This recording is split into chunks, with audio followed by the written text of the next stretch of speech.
रउआ बहरा गईली है। हाँ रउआ के शोक में न अच्छा नहीं घर झाड़ ले बानी न दूरा बहार ले बानी न आंगना बहार ले बानी।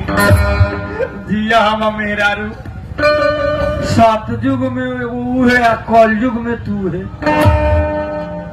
मान गेली हम जब हमरा शोक में अभी ले भूखले बारे तो रहते एतवार वो पवनी कहला से फाजिल कर ले तू धर्म कमैले धर्म कमैले छपसेना काहे छूटल नहैली है ना हाँ तो ये फेर ले बानी ना बाल अच्छा तो ये पानी मुंह पर गिरल बा।